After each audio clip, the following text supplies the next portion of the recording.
The Splatoon series has generally excelled in a number of aspects, from the constant stream of continuous updates to the ongoing varied online events. Every game thus far attempts to uphold a high level of quality in order to ensure the player base is satisfied with the final product. Although not everything will be perfect, as certain elements can feel underdeveloped, mishandled, or rushed. Look no further than the villains of the franchise, specifically DJ Octavio, Mr. Grizz, and Order. These three antagonists display a noticeable trend of characters within this role seemingly having potential early on in trailers and the story mode campaigns, only to then showcase their horrendous execution as a direct result of several undermining issues. Whether it's due to a lack of on-screen presence or questionable decision making, each member of this trio will be analyzed in order to grasp the full extent of this repeated problem. You may have noticed I omitted Commander Tartar and Smallest from this discussion. Personally, their execution is way better when compared to the others, thanks in large part to their character arcs coming full circle and having captivating dialogue. Plus, it helps that they are actually involved with the story. Regardless, with all that said, let us begin.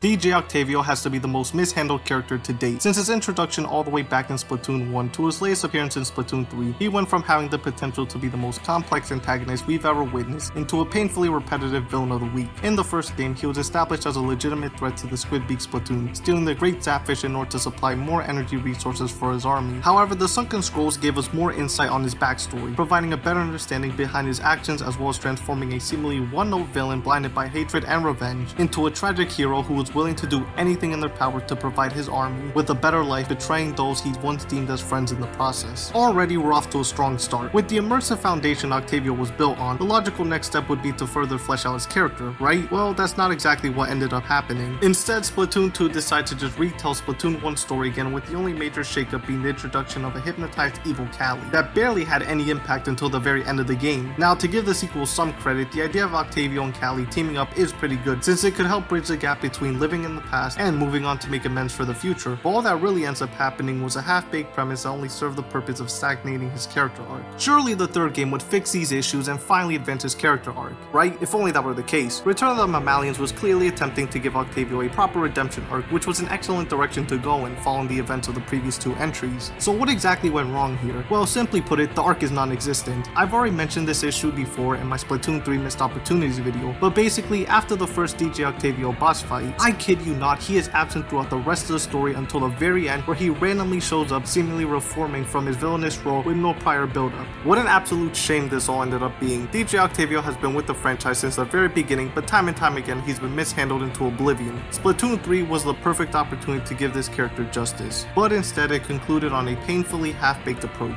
With Splatoon 4 likely being a reboot, it's unclear if Octavio will return, but if he ever does, here's hoping they treat him better.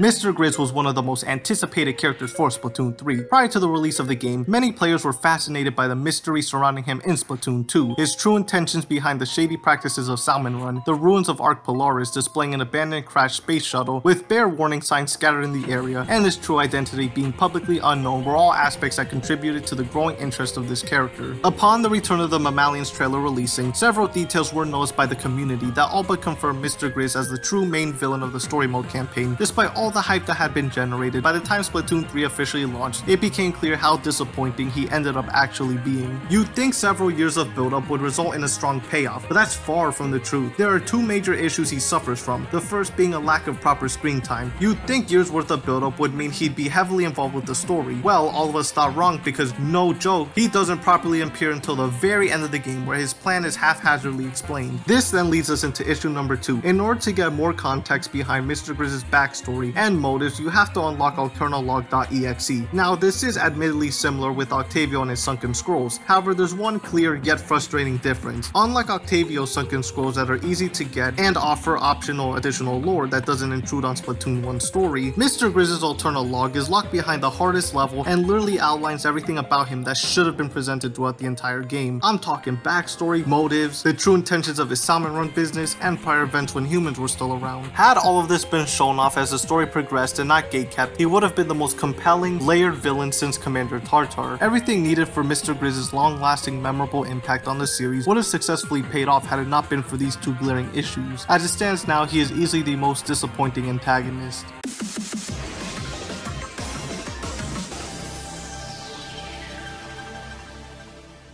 Order, the main villain of the Splatoon 3 side order DLC, is an AI created by Marina that went rogue, believing the perfect ideal world is one rid of free will and chaos, going through great lengths to achieve this vision by serving as a guardian of the Spire of Order and utilizing the grayscaling process to bring forth this twisted ideological vision into reality, eliminating anyone that opposes it in the process. Sound familiar? Besides the obvious comparison to Commander Tartar, the main issue here is how generic it all sounds. The whole AI going rogue concept has already been done countless times before in various pieces of media, to the point where the idea is just overly repetitive, predictable, and boring at this point. It really doesn't help that Order's backstory is brief, and its dialogue falls into this cliche trap as well. Yes, I understand it's supposed to be a lifeless entity, but still the issue remains. Thankfully, Smallest fixes many of the complaints by having a sense of charm within its reactions to other characters and actually provides detailed insight into their backstory and reasoning behind their actions. I don't like how you need to replay the boss fight an absurd number of times, but at least everything is established in the beginning and resolved by the end, unlike the other previously mentioned villains. Plus, we gotta give some props to Order for nearly succeeding in their plan. Although Order isn't perfect, its Smallest counterpart makes his entity a lot better.